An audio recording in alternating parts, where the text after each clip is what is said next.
Mundo Cotidiano, com Paula Favarato.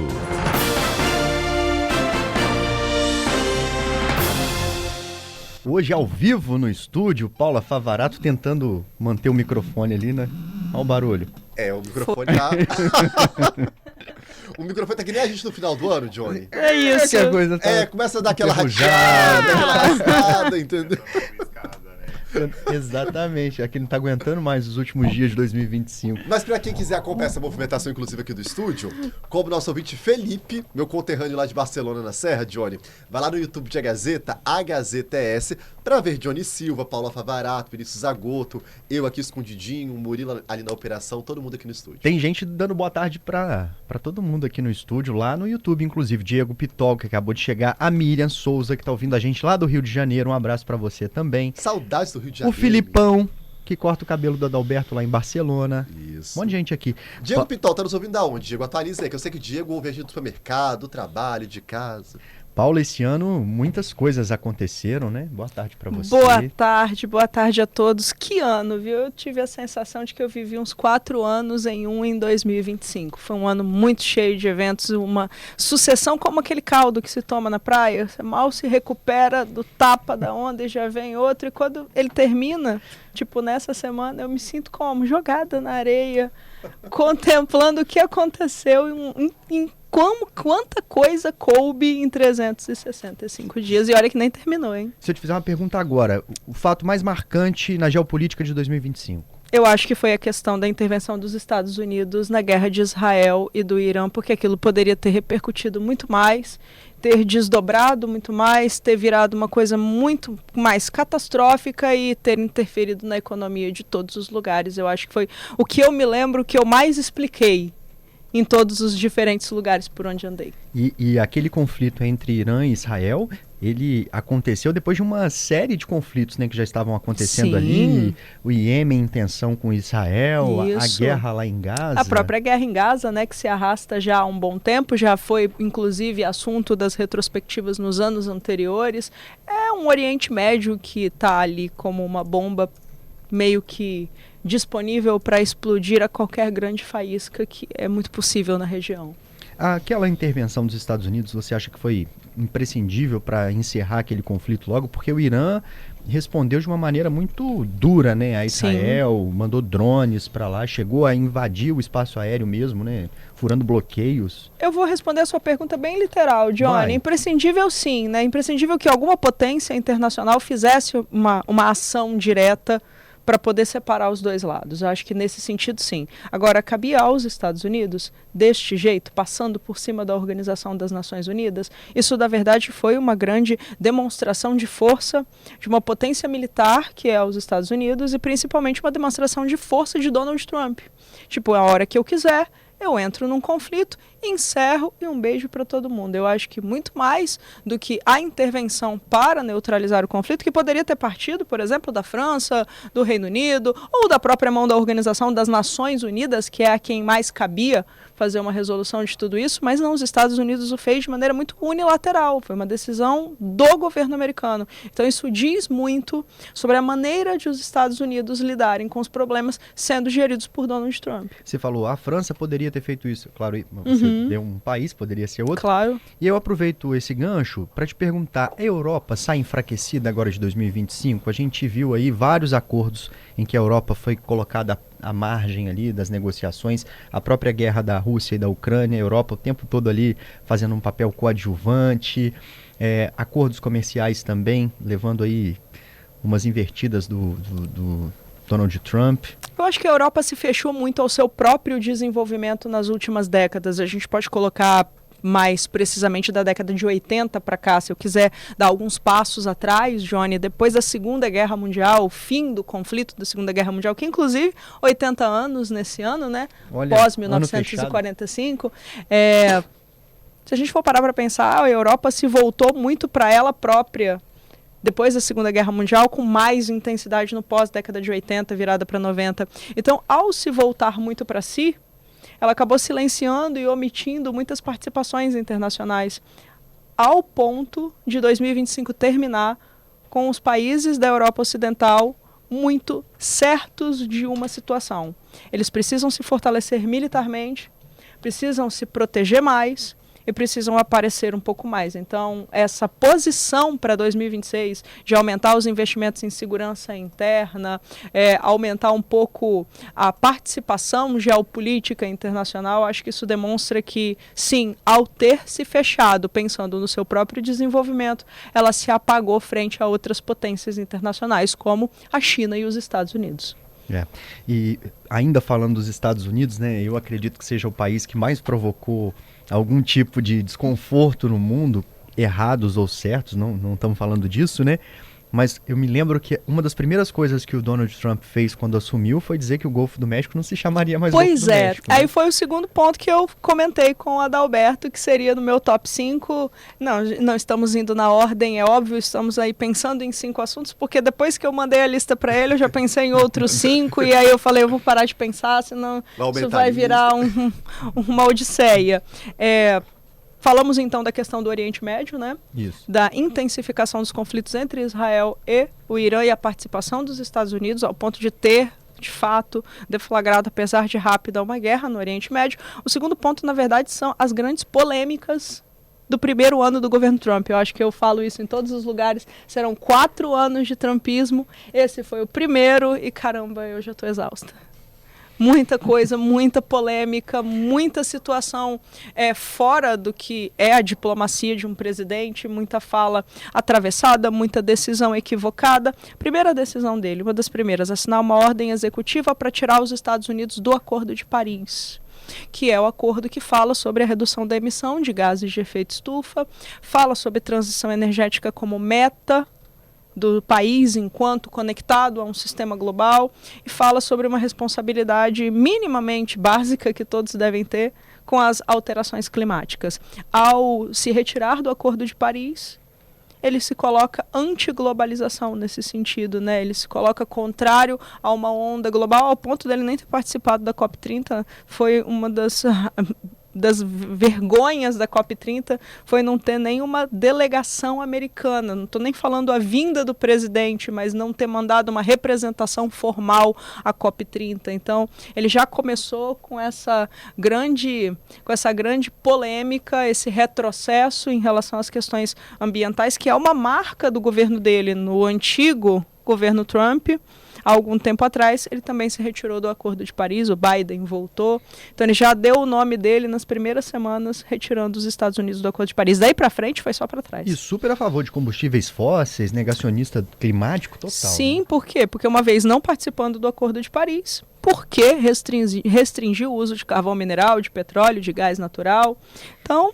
Ô Paula, e ele conseguiu também criar conflitos com países amigos, né? O Canadá, exato, por exemplo. Aí veio a sequência, né? Porque, como eu te disse, daí para frente foi só para trás. As polêmicas só aumentaram.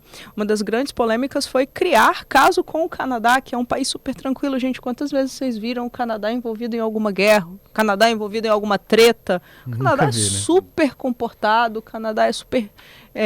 diplomaticamente gentil, muito bem posicionado, inclusive, nas questões internacionais, e ele chegou num pronunciamento, o que é muito perigoso para vir da boca de um presidente, né? Porque tem um peso, dizendo que o Canadá Canadá poderia ser, inclusive, um estado a mais no mapa dos Estados Unidos. Isso é declaradamente falar sobre a possibilidade de uma anexação.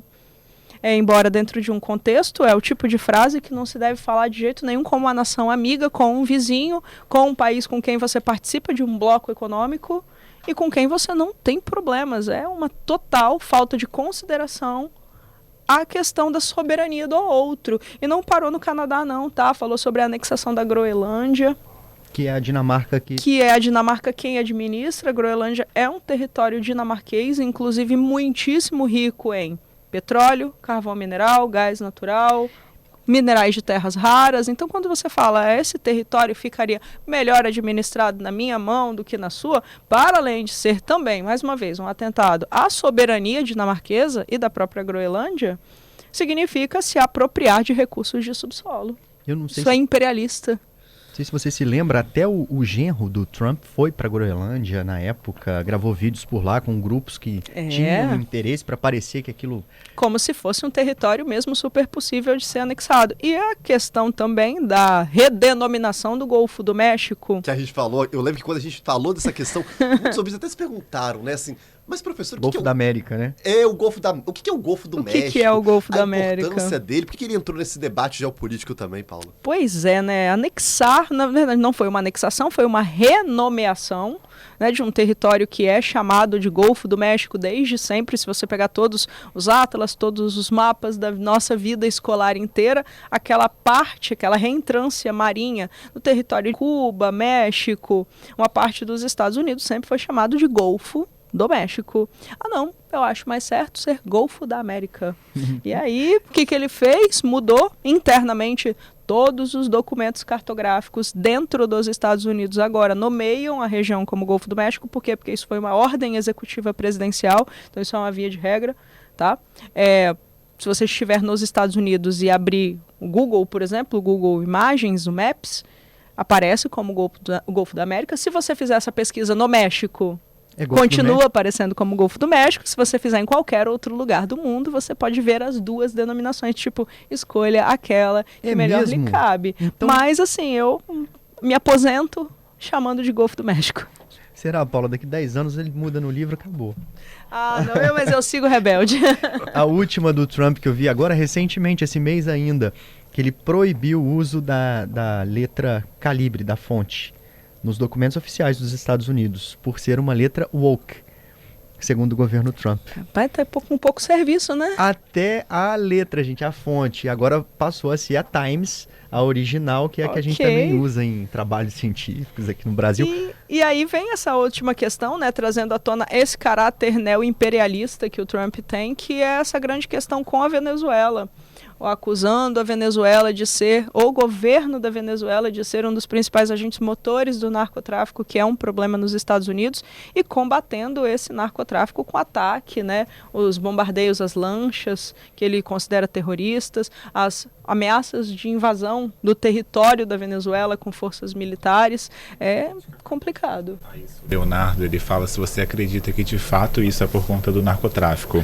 Depois do repórter CBN, pode ser? Vamos deixar no ar, a gente vai responder. Deixa no ar. Daqui a pouquinho Paula Favarato responde, tá, Leonardo? Já estamos de volta, 4 horas e 5 minutos. Vários ouvintes mandando mensagem aqui, né, Dalberto? Exatamente. É no nosso WhatsApp, no 992994297. Também lá no YouTube. Muita gente já participando com a gente. Diego tá por lá. O Tássio. E tem até já a pergunta do Francisco. Tássio Fraga, Francisco. Pra Paula. Não, mas antes da pergunta do Francisco, a gente foi... Do Leonardo. Ele perguntou se você acredita que de fato essa influência dos Estados Unidos ali na região da Venezuela é por conta do narcotráfico. Ah, olha só, o narcotráfico é um grande problema para os Estados Unidos e é tratado como um problema de segurança nacional porque não é tratado como um problema de saúde pública, pelo simples fato de que a saúde pública nos Estados Unidos não funciona como aqui no Brasil. Então, quando você não quer tratar a droga como um problema de saúde, que é dar uma atenção ao usuário, você apenas trata ela como questão militar, como questão de segurança, e não estamos dizendo que não é uma questão de segurança e não deve ser uma questão militarizada. Deve ser também. Mas no caso dos Estados Unidos, vira uma pauta exclusiva. Então essa já é uma grande questão para o governo americano. Entretanto, a Venezuela é um país extremamente problemático para a geopolítica norte-americana.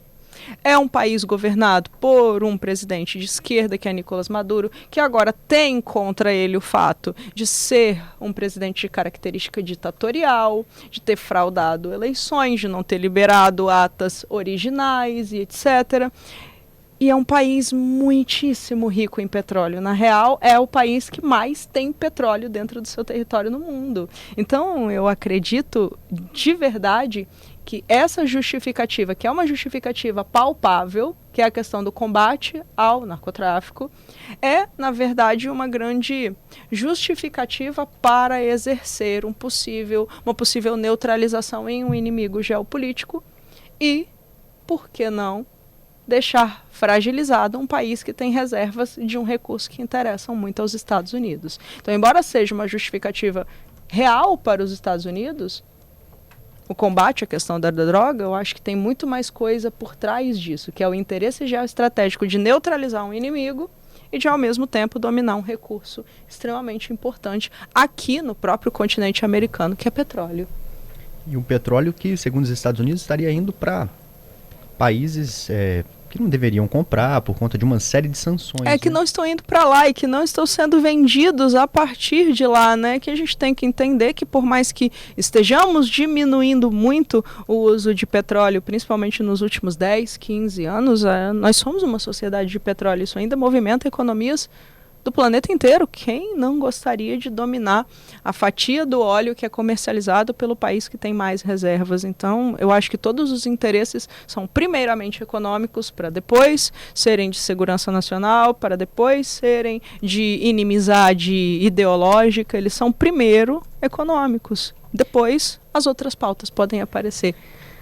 Francisco tá mandando mensagem aqui pra gente, perguntando sobre a relação do Trump com o Lula, né? Tá te perguntando o que você acha desse carisma agora do Lula, que encantou o Trump. Pintou um clima, né? Pintou um clima. Pintou um clima. E isso vem na esteira também de uma série de mudanças nas negociações, né? E na esteira também do terceiro assunto que a gente levantou de 2025, do furacão 2025, que foi a guerra comercial. A guerra comercial. E aí a gente volta ao mês de abril, né? Quando o Donald Trump mostrou as tarifas que seriam aplicadas a todos os países que tivessem comércio com os Estados Unidos. E aí não foi só para o Brasil, não foi só para a China, foi um tarifaço. Tanto que esse nome emplacou muito em 2025. Eu acho que é impossível passar por 2025 sem agregar ao vocabulário o termo tarifaço. Medida protecionista, já que, segundo o governo dos Estados Unidos, esses países prejudicam os americanos. Por quê? Porque colocam taxas a produtos americanos mais altos do que essas taxas dos países têm dentro do mercado norte-americano. Então, é uma medida de protecionismo, mas que abalou muito o multilateralismo do comércio. Inclusive, deixando completamente no chão a Organização Mundial do Comércio, a OMC, que é quem deveria fiscalizar se a tarifa é ou não é abusiva. Então ele passa por cima da OMC como se fosse um trator. E aí, onde o nosso ouvinte está querendo chegar com a pergunta dele, é que, além da China, o país que mais se deu mal no tarifaço foi o Brasil. 50%. Que levou uns 50% aí, deixando a economia brasileira em pânico no ano de 2025, porque como que eu vou vender o meu produto, seja ele qual for? Vamos falar de café, vamos falar de rochas ornamentais, vamos falar de minério de ferro, vamos falar de alumínio, vamos falar de qualquer coisa. Se for brasileira, 50% de imposto. Então isso é a retaliação ao comércio brasileiro. Inclusive a relação ficou muito tensa, inclusive foi um dos piores momentos, se não o pior momento econômico entre Brasil e Estados Unidos, pelo menos que eu consigo me lembrar na nossa história recente.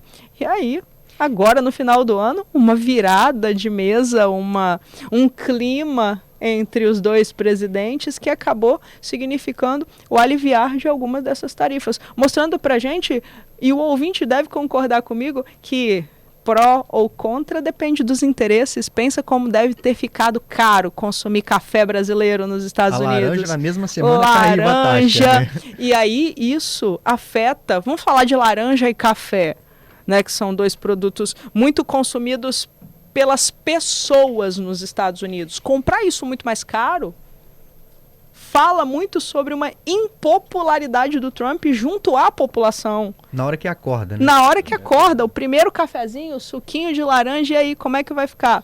Então não é por uma questão de ser ou não ser pareado ideologicamente, é porque comprar uma briga de 50% de imposto com um país que te oferece produtos que são muito fundamentais para a sua economia é um péssimo negócio. Ô Paula, e essa taxação no Brasil aqui, ela aconteceu até um pouco diferente do que em outras partes do mundo. Eu me lembro que em abril, você lembrou aí a data, quando saiu a lista do tarifaço, alguns países do leste asiático ficaram ali com a taxação em torno de 40% já, né? Eu acho que Vietnã, Laos, alguns países ali. E o Brasil estava com 10, se eu não me engano. Exatamente. E aí depois a próxima taxação veio por questões internas nossas, políticas, e ele tentando interferir, né? Exato. Então aí mostra de novo o ponto anterior, que é a interferência que Trump tem em assuntos de ordem interna dos países, né? Então, por isso que eu digo, os próximos 3 anos, eles prometem muitas ações polêmicas que vão nos dar trabalho aqui no CBN Mundo Cotidiano, mas mostram também uma coisa sobre o governo Trump, e o nosso ouvinte trouxe isso na pergunta dele. O Francisco. Trump, Francisco, é um cara muito... Eu vou para cima e depois eu retrocedo. Isso faz parte do modus operandi de Donald Trump.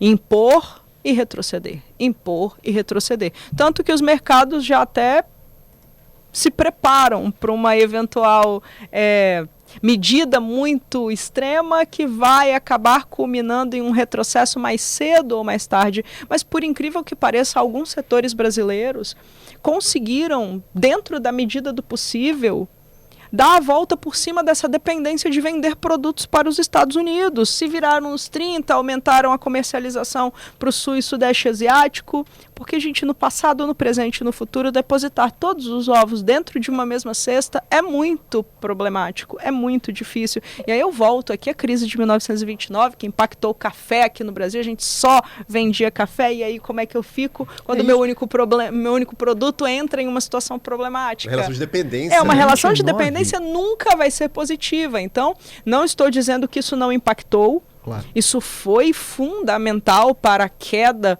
de algumas bases do produto interno bruto ou para um não crescimento do jeito esperado, tá? Isso foi um fato, mas ao mesmo tempo significou uma necessidade de expandir novos mercados consumidores para fugir da dependência. Então, dentro da crise, eu acho que alguns segmentos brasileiros conseguiram enxergar uma luz no fim do túnel e caminhar em direção a ela. Isso também pode demonstrar uma força da economia brasileira e uma relevância maior no mundo? Uma força da economia brasileira, uma força dos comércios e dos mercados de países emergentes, tá? Países que hoje aparecem aí como compradores que não eram há 10, 15 anos atrás.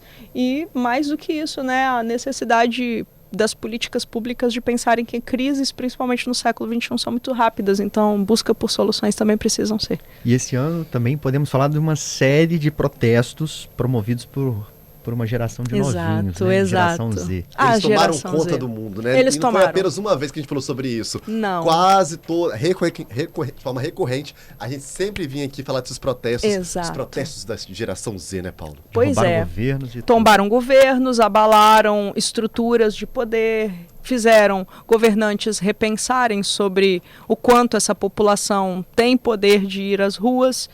E mais do que isso, revelaram problemas que todos esses países têm para gerar oportunidades aos seus jovens, né? Porque essa foi uma das pautas em todos os lugares onde os protestos da geração Z aconteceram. Sri Lanka, Nepal, Peru. E, na Europa, detalhe, teve algum também que a gente não comentou. temos nenhum tipo de indicativo que esse processo não vai ser uma marca de 2026. Né? Então eu acho que uma vez ele iniciado e isso ter se instaurado como um rastilho de pólvora, isso ter se espalhado entre vários países, movimentando jovens em pautas políticos, sociais em prol de si, eu acho que essa é uma base para 2026.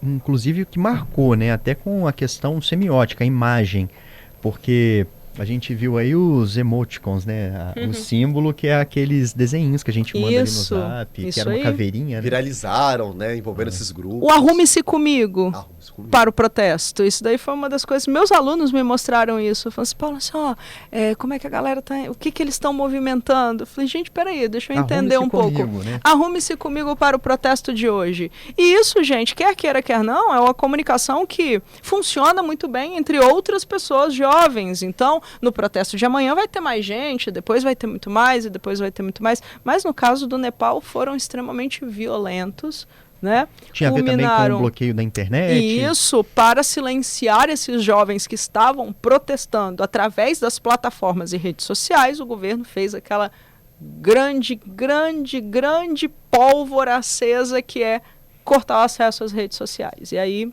a galera foi para as ruas protestar com violência. Né? Ou seja, os novinhos, como você falou agora há pouco, Johnny, Os novinhos foram para a rua com uma violência que as gerações anteriores não tinham como marca registrada nos seus processos. Também uma questão interessante do imediatismo do jovem, do resolver o problema rápido, de qualquer jeito, e vamos lá, vou fazer acontecer. Então, isso envolve muito o comportamento da geração Z. Isso foi muito falado no ano de 2025 e acho que isso vai repercutir muito em 2026. Agora, Adalberto, eu li uma coisa interessante essa semana. Sabe qual é uma das maiores tendências para 2026? Qual, Paula? Segundo uma moça em Londres, uma brasileira em Londres que fala muito sobre isso, esqueci o nome dela para indicar para a galera dar uma olhada, diz que uma das maiores tendências para 2026 é o app dos analógicos. A Sério? câmera, tipo, levar a câmera para tirar uma foto ao invés de tirar a foto no celular, ouvir mais, ter CDs, ter discos, isso por parte de pessoas jovens. E aí eu posso dizer que isso é algo que está acontecendo. A minha filha, que tem 20 anos, quando sai com os amigos, quando está com os amigos, ela leva a câmera, que inclusive era nossa câmera de antigamente, antes da gente... economia, hein, antes Paula? da gente... ter o celular com a qualidade fotográfica e ficam aquelas fotos muito claras, aquele rosto estourado, aquela luz estourada, mas é assim, maravilhoso. Nossa, vamos tirar uma foto? iPhone Vamos tirar uma 17 foto pra com quê? a É que a câmera. câmera É da mamãe, ó. verdade. A vibe é Mas, essa. vamos falar a verdade, né? Isso pode aparecer como uma tendência, mas de maneira nenhuma, a vida dentro das redes sociais e o cyberativismo vai cair. Todo protesto, voltam com uma frase repetitiva do ano, todo processo ativista, primeiro cyber-ativista. E é uma mudança que vai acontecendo por conta da tecnologia, Exato. o comportamento, mas é irreversível, né? E para fechar, a gente tem a COP30 no Brasil. O Valdir tá até falando aqui que o vinil tá em alta. Valdir, o vinil nunca perdeu o seu lugar. Ele não está em alta, ele permaneceu ali isso aí. no imaginário popular, né, Paulo? Como alguém que tem um carinho especial pelo vinil. Não, quem ama vinil. Quem uma vez vinil, sempre vinil. Só fazer um comentário aqui, uma amiga que adora vinil, a colega aqui da rádio, né? A Beatriz Eleodoro, e um amigo estava se desfazendo de algumas coisas, ele tinha uma pilha de vinil, assim. Aí eu vi aquilo, pra mim não fazia tanto sentido, tava ajudando ele a jogar fora, né? E aí eu vi Maria Bethânia, um monte de disco super legal, peguei uns 5 pra Bia, deixei ele descartar o resto. Olha o valor que tinha ali dentro, tudo novinho. Cheguei aqui, ela ficou apaixonada. Tem evento de vinil no centro e a galera fica louca ali fazendo as trocas, né? Eu acho que o nosso ouvinte que mandou também é fã de vinil, porque a foto do perfil dele é um vinil, assim, como as ondas. Pronto. Santuzi. Recado dado, né? Mais do que... É semiótica. É isso aí. Olha que beleza, deve ser bom pro meio ambiente também, né? Quem ouve vinil. A bem da verdade, essa onda um pouco mais analógica fala um pouco sobre a nossa necessidade de possuir alguma coisa, de ter algo palpável, né? E de ser um pouco menos facilmente substituído ou facilmente trocado, ou algo para permanecer, para ter, para estar, menos obsoleto. Menos obsolescência, desculpa. Vamos falar da COP30? Vamos, e aí para fechar, o Brasil recebe a 30ª edição do acordo entre as partes, do grande encontro para falar sobre sustentabilidade, meio ambiente e mudanças climáticas, que de fato aconteceu em Belém do Pará, no coração da Amazônia. Tinha todo um simbolismo trazer essa COP para a Amazônia, mas também tinha riscos, né? E a gente discutiu muito tudo isso aqui antes da COP acontecer, levar para uma metrópole brasileira que não é tão infraestruturada, o que significaria obras de gentrificação, de reforma, de maquiagem urbana, muito, muito, muito caras, que mexiam muito com o espaço e que talvez não preparassem esse espaço da maneira que um evento daquele porte precisasse. A COP30 aconteceu, ela também foi recheada de processos de protestos de povos tradicionais, como a gente já tinha adiantado aí, que seria um palco muito importante de ser usado pelos povos tradicionais brasileiros, e inclusive isso aconteceu, e ainda terminou com aquela polêmica de alguns chefes de Estado dizendo que não gostaram de Belém, não voltam mais a Belém, aí a diplomacia e o bom senso realmente escorreram pelo ralo, como chuvas paraenses de final de dia. Pior foi o Exato, chanceler alemão, o chanceler alemão foi uma das figuras mais sem noção nos seus comentários, porque não era o objetivo, não era o momento, não era a função, mas o fato é que a COP30 escancara que os países, embora estejam conectados nessas questões de promoverem mudanças, não conseguem promover ou não querem conseguir promover mudanças econômicas tão generosas quanto se esperava. Ou seja, a galera termina a COP30 como uma COP30 um pouco mão fechada. Mão fechada, algumas pessoas chamando de flop 30. Na sua Exato. opinião, flopou ou ela atendeu ali a... Eu acho que ela atendeu à necessidade de discutir pautas. Por exemplo, na COP30 foi a primeira vez que se falou sobre a importância de falar dos oceanos. Falar especificamente dos oceanos. Contaminação por plástico é hoje um dos assuntos, Johnny, que mais deveria preocupar todas as pessoas da face da Terra. Oceano, plástico, isso é uma relação direta que não é porque você está tomando banho ali na beira da praia que você está longe disso, não. Nós somos um planeta de plástico. Inclusive, tem várias pesquisas agora mostrando a presença de microplástico no nosso organismo. Que vem nos alimentos. Exato. No litoral Então, brasileiro, inclusive, uma pesquisa recente que foi apresentada, inclusive, na COP30, a gente falou aqui na CBN Vitória, aponta que o litoral brasileiro com alta presença desses microplásticos. exato, corrente marítima brasileira atravessa a costa meio que de ponta a ponta, então, a gente jogou fora. Não é longe dos olhos, longe do coração, não. Isso vai acabar retornando e vai retornar para você, e isso envolve uma responsabilidade muito grande. Então, muitas pautas muito importantes foram tocadas pela COP30, inclusive tocadas pela primeira vez. Mas quando a galera fala dessa parte do não deu tão certo quanto se esperava, é justamente que a participação dos países, financeiramente falando, enquanto colocar pautas que de fato vão significar um investimento financeiro com compromisso, isso não foi tão generoso quanto se esperava. Mas não acredito que isso diga sobre um insucesso total da COP30, não. Acho que a visão pessimista não vai a esse ponto. Obrigado, tá, Paula? Olha, que 2026 seja um ano cheio de assuntos que rendam esclarecimentos. Tá? Com E certeza todas vai as ser. quintas-feiras a gente se encontra. Agradecer demais a escuta tão gentil dos nossos ouvintes ao longo de todos os encontros de quinta-feira, e agradecer demais a ajuda dessa equipe que faz a gente explicar melhor as coisas gente assim, te tão adora. fluidamente. Você tá deixando a gente agora já, assim, com um tchauzinho pro ano É novo, isso. né? Um recesso. E eu vou fazer uma isso. confidência aqui, gente. Eu, enquanto produtor, um dos quadros mais difíceis de produzir é o Mundo Cotidiano. Sabe por quê? Ah, para, Dalvin. Não, mas eu vou falar o motivo. Fala. Eu começo a conversar com a Paula no início da semana, na segunda-feira. Quando a gente volta a se falar na quinta-feira, o mundo, assim, ele já capotou de uma tal... Nenhuma pauta da segunda foi Nenhuma apresentada pauta da na segunda quinta, se- pronto, eu já falei. Então o mundo nos deu muito trabalho Nos ao longo deu. desse ano, mas nós trouxemos esses esclarecimentos aí, sempre muito importantes. Muita e com saúde impacto. pra gente no ano que vem pra poder continuar explicando. E se atualizando pra não perder, né? Não se É perder. isso, um abraço a todos, um Feliz Natal, um excelente ano novo, e a gente se vê em 2026. Até 2026, Paula.